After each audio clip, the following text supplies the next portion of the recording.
खोया हुआ खजाना भाग 1। अज्ञात द्वीप की खोज। बहुत समय पहले समंदर के किनारे बसे एक छोटे से गांव में आदित्य नाम का एक लड़का रहता था। उसे नई जगहों की खोज करना और रोमांचक कहानियां सुनना बहुत पसंद था। एक दिन जब वो अपने घर की खिड़की से समुद्र की ओर देख रहा था, उसे दूर एक रहस्यमयी द्वीप दिखाई दिया। गांव के बुजुर्गों ने हमेशा उस द्वीप के बारे में डरावनी बातें बताई थीं। वहां जाने वाला कोई भी वापस नहीं आता था। लेकिन आदित्य जिज्ञासु था। उसने फैसला किया कि वो इस रहस्य को सुलझाएगा। भाग 2। यात्रा की शुरुआत। अगली सुबह आदित्य ने अपनी छोटी नाव तैयार की और कुछ खाने पीने की चीजें लेकर सफर पर निकल पड़ा। समंदर की लहरें शांत थीं और हवा ठंडी थी। कुछ घंटों बाद वो उस द्वीप के किनारे पर पहुंच गया। ये जगह सच में रहस्यमयी थी। चारों ओर ऊंचे ऊंचे पेड़, पुराने खंडहर और एक विशाल गुफा। आदित्य ने गुफा में जाने का फैसला किया। जैसे ही वो अंदर पहुंचा, उसे दीवारों पर अजीब चित्र और पुराने बर्तन दिखाई दिए।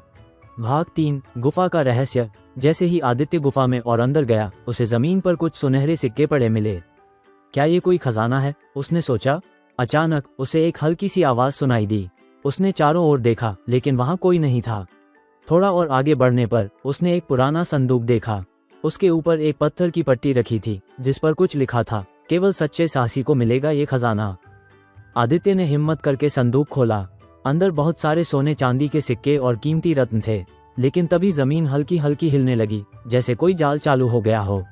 भाग 4। खजाने की रक्षा। आदित्य ने जल्दी से संदूक से एक नक्शा निकाला और दौड़ता हुआ गुफा से बाहर निकल आया। जब वो बाहर पहुंचा तो उसने राहत की सांस ली। नक्शे में गांव का रास्ता और कुछ खास निशान बने हुए थे। जब वो गांव वापस पहुंचा तो उसने ये रहस्य बुजुर्गों को बताया। उन्होंने कहा, यह वही खजाना है जिसे हमारे पूर्वजों ने छुपाया था। अब यह सही हाथों में है। गांव के लोग बहुत खुश हुए। उन्होंने इस खजाने का उपयोग स्कूल, अस्पताल और नए घर बनाने में किया। और आदित्य वो गांव का सबसे बहादुर खोजी बन गया, जिसकी कहानियां हर कोई सुनना चाहता था।